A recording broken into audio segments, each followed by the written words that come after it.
Good evening, whenever you are watching this presentation. My name is Randy Rubin. I'm the Director of Respiratory Therapy for Atlantic Health System. I'm excited to be here today to share with all of you our quality improvement initiative that we implemented here across Atlantic Health System to improve pulmonary patient outcomes for COPD and pneumonia. I'm joined here by two of my colleagues. Hi, I'm Dr. Maura Kendra. I am the Atlantic Health Pulmonary Acute Care Nurse Practitioner. And I am Dr. Cristen Mackwell. I'm a clinical nurse specialist with a focus on research, innovation, and our geriatric programs. And I'm very excited to be part of our Pulmonary Integrated Care Committee. We currently have no disclosures. As you can see here, this is a map of the United States of America. Highlighted in red is the state of New Jersey, where we currently reside, which is on the eastern coast of the United States of America. Atlantic Health System is comprised of 7 hospitals. We are in the state of New Jersey in 14 counties, and we see over 7.5 million people. The non-for-profit system offers more than 550 sites of care, including its 7 hospitals. This is a picture of our current PIC team, our Pulmonary Integrated Care Committee. We are comprised of nurses, respiratory therapists, pulmonologists, pharmacists, infection prevention, quality, transitions of care, and statisticians. And our common goal is improving quality of care and patient outcomes for pulmonary patients. Most recently, we were awarded the 2023 Helen Henry Excellence of Care Award from Sigma, and this was awarded to us due to our Pulmonary Integrated Care Committee work on our initiative to decrease COPD 30-day readmissions. We also received the 2021 UPenn Nursing Research Conference Award for Best Evidence-Based Practice Research Translation Poster. I will now pass on the torch to Dr. Maura Kendra to share with you the Quality Improvement Initiative details. So our 2 pulmonary initiatives are the Pneumonia Initiative and the COPD Initiative. Both of these are based off of the existing evidence-based guidelines to decrease 30-day readmissions for healthcare systems and to improve patient care outcomes. Daily patient caregiver education includes the importance of the symptoms of pneumonia as part of the patient's self-management plan. And patients receive this self-management education every day at our healthcare systems once they are hospitalized. The COPD evidence-based clinical care pathway also has a goal of decreasing 30-day readmissions for our healthcare system, and it's based on the 2024 GOLD guidelines, which are evidence-based treatment and management for our patients with COPD. Often when we round on patients with COPD, we find that they have been readmitted to the hospital because they have been suffering with some of these symptoms that you see on the slide for 4 to 5 days after they've been discharged home from the hospital. So we are educating our patients when they experience these symptoms after hospital discharge to call their provider or pulmonologist right away to help prevent a readmission. Thank you so much, Maura. I'm Dr. Cristen Mackwell, and you may be wondering, why are we so focused on 30-day readmissions? Well, the Centers for Medicare and Medicaid Services, which is our hospital paying source, now limits payments to hospitals that have elevated readmission rates. The reason why is because the more frequently a patient is admitted, they have higher mortality and morbidity rates and a decreased quality of life. So by placing these financial penalties, it forces organizations to look at their care practices to make sure that they're evidence-based and producing high-quality outcomes. However, at the end of the day, whether Medicare was going to place these penalties on Atlantic Health System or not, our goal is to create the healthiest communities in the nation. So we were going to do this anyway.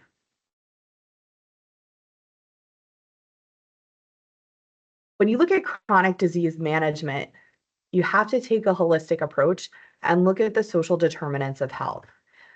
So looking at our population, transportation was an issue. A lot of our service areas do not have taxis or Uber or Lyfts. If you don't have your own car, you're not able to get to an appointment. So one of the things that we did that I know Maura's going to get into a little bit later was to start asking those questions about how do they get to their appointments. The other piece to that is insurance. Does the patient have insurance or not? If they have insurance, are there limitations to what could be prescribed for them so that they can, attain their optimal health status? The other issue to our clinicians. So we have a very limited number of pulmonologists and a lot of pulmonary patients. So how do we get our pulmonary patients seen by the specialist who can help them the best? Now, we do have virtual visits available, but a large portion of our patients are older adults who are not as comfortable with technology. And the other piece to that is some of our remote areas, the internet services really can't support those virtual visits. So if we do try and set up a virtual visit for an older adult patient, it can really complicate things and frustrate them, and then kind of force them to go back to the hospital because it's easier to go to the hospital versus trying to work through those other issues.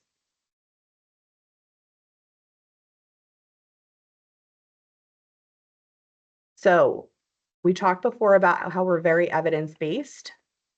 It doesn't matter what your current readmission rates are, we're always striving for excellence. So what were our opportunities? We do have contingent or agency team members.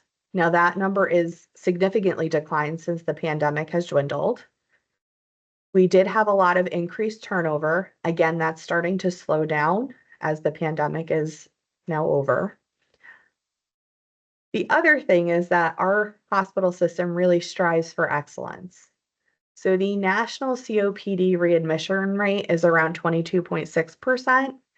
Our initial goal was to have our entire system below 18%, but then they went and reduced it to 16.5%. Now, pneumonia readmission rates nationally range anywhere from about 19 to 22.6% when you look at the literature. Our initial goal was less than 15%, and now they've reduced it to 14.75%. So our organization is really focused on how do we get those high quality care metrics so that our patients can be the healthiest in the nation. All right, so as a team, we're all looking at each other.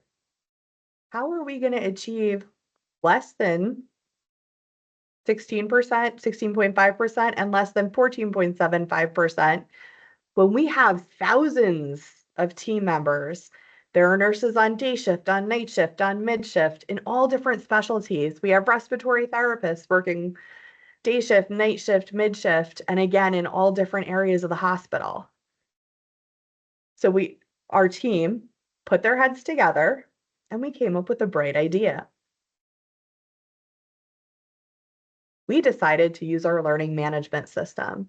Now, learning management systems are an evidence-based way to deliver education to large numbers of people. We chose to do this program and we made it a little bit more interesting. So we used a computer application to take the content and animate it. And also we embedded questions throughout and put timers. Because traditionally when people do an LMS, what do? You click through as fast as you can to get to the questions to hope that you can just complete it and go about your day. But we wanted our education to be meaningful. So as we created this education, our team really looked at what do our team members need to know? What's important?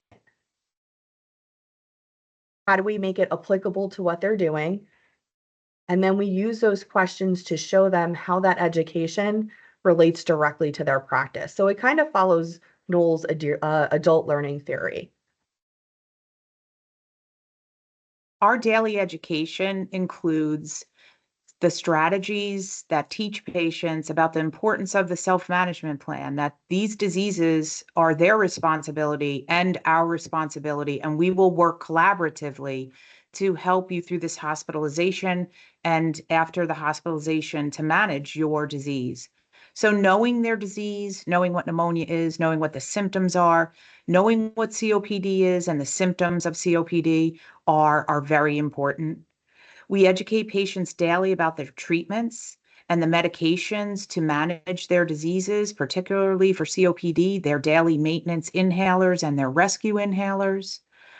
Very important in the education process is that patients understand and can use their evidence-based action plans for pneumonia and COPD, and to call early when they experience deterioration in their respiratory symptoms after they're discharged from the hospital back to their home. We educate patients about the importance of stop smoking and stop vaping. We provide free bedside counseling about smoking cessation, and we have a free quit smoking support group at all of our hospitals that patients can attend after their discharge from the hospital. And here they can get free smoking deterrents. We educate patients about unintentional weight loss dangers. And for our COPD patients, we know that unintentional weight loss escalates their morbidity and mortality. And we do everything we can to prevent that. We consult the dietitians and we order high protein Ensure supplementation drinks. One of the important components of our clinical care pathways for pneumonia and COPD are to arrange a 7-day or less follow-up appointment prior to the discharge of the patient from the hospital. We ask the patient how they will get to that appointment, and oftentimes the family members are looped into the conversation because they have to drive the patient to this 7-day or less follow-up appointment. We also encourage patients to take Ubers or public transportation to attend this follow-up appointment because it's essential in decreasing 30-day readmissions for our patients. Our team developed an evidence-based checklist for pneumonia and COPD. This is a reference and a reminder list for our RTs and our RNs about the important components that should be implemented when the patient is hospitalized with COPD and pneumonia. And then we implemented it into our electronic healthcare record, so it is there as a reference for all providers. We educate daily the patient about the action plans for COPD and pneumonia, which includes knowing the differences between the green zones, the yellow zone, and the red zone, and what actions are needed for each of these zones, and what the patient's symptoms will look like in each of these zones. Our education booklets are handed out to our patients who are admitted to the hospital with pneumonia and COPD with an acute exacerbation. These are evidence-based education booklets that explain the disease, explain the action plan, and explain the importance of the 7-day or less provider follow-up appointment after hospital discharge. Aspiration pneumonia can result in a 30-day hospital readmission, and so our educational strategies and approaches include an early approach to aspiration in the emergency department. Any patient suspected of an aspiration risk who is in the emergency department must have a nursing swallow screen, and if they fail the nursing swallow screen, they are kept on strict nothing by mouth.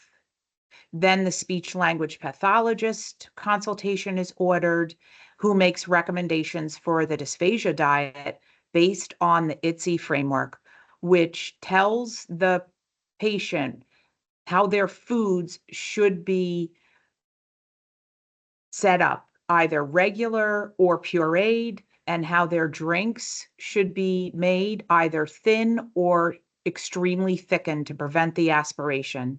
Any patient who is at risk for an aspiration has an aspiration alert wristband placed onto them. Oral hygiene best practice includes toothbrushing to remove that dental plaque, swabbing to remove the oral debris and the secretions that are in the oral cavity, brushing to clean and swabbing in between, and suctioning to remove the dental plaque. The last step of the oral hygiene is moisturizing because it soothes and hydrates the lips and the oral cavity. So you have to remember, our project was really unique because we had designed an education for respiratory therapists as well as registered nurses all in one module.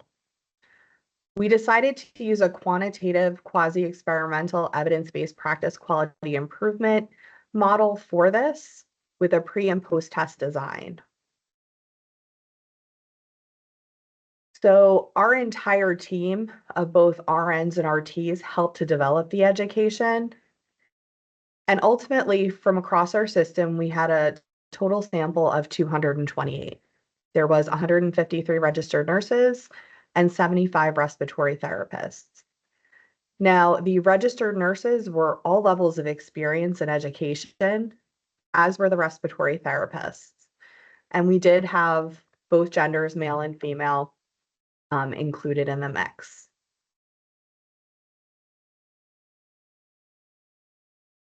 Our results are really interesting.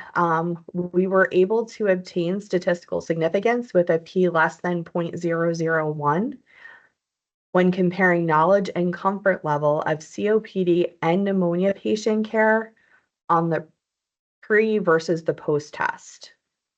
And the experience level didn't matter. Typically, when you have experienced folks, they're going to rate their pre-knowledge as expert, right? But our clinicians really did a good self-evaluation on where they were with their knowledge of COPD and pneumonia. And it also reinforces that it doesn't matter where you are in your career, you have to continually learn because things are always changing. So Maura mentioned the gold guidelines for COPD.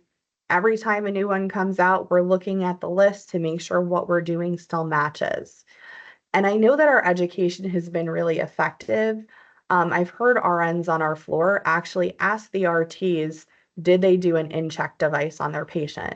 So the in-check device is something that we had put into the learning module that assesses if a patient can actually fully inhale an inhaler. So you may need to switch someone from an inhaler to a nebulized medication when they're having a COPD exacerbation or, they've been admitted for pneumonia because they just don't have the ability to truly get the medication where it needs to go. So I think that really reinforces why we should be doing interdisciplinary education, because without that piece, the RNs would have never known to say to the respiratory therapist, hey, I'm not sure this patient's really getting the medication that they need to get over this disease or their exacerbation. So this was really both clinically and statistically significant. So what does this mean for implications for both disciplines? So I don't know about everyone here, but attending in-person classes is not my favorite thing to do anymore post-pandemic, just because I want things to be able to fit in when I want them to be able to fit in. My schedule's bananas, Randy's is crazy, and so is Maura's. So being able to access that asynchronous education is really important. The other thing is, how many in-person classes are you going to offer to accommodate that staff turnover and all those different staffing patterns? Who here wants to come in and teach at 1 a.m. or 2 a.m. because that's the best time for night shift? Right? So when you really start thinking about when is learning best for our team, using this delivery method really was the best method for them. The LMS platform allowed our team members to access it on site, or they could access it from home, which made it really, really convenient. We were very, very financially or fiscally responsible because the time to create these modules was all embedded within our work schedules. So there wasn't any added time for us to do this. The special computer program that we use to do the animation as well as the voiceover, that was already purchased by our organization, so there was no extra money for licensing. And then the last piece of this was it was environmentally responsible. So I don't know about everyone here, but every time I go to something in person, I get lots of papers. And then as I'm leaving, I check to make sure no one's looking as I put them in the trash, unless I've written something super important on it, in which case I'll take a picture on my phone so I don't forget it.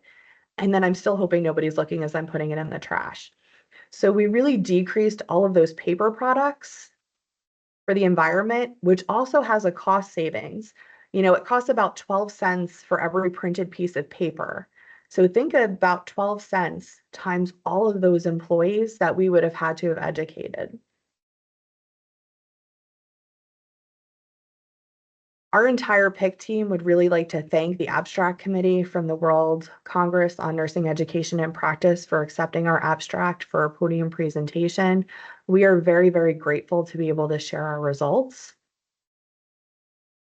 Here are references. And what questions do you have for us?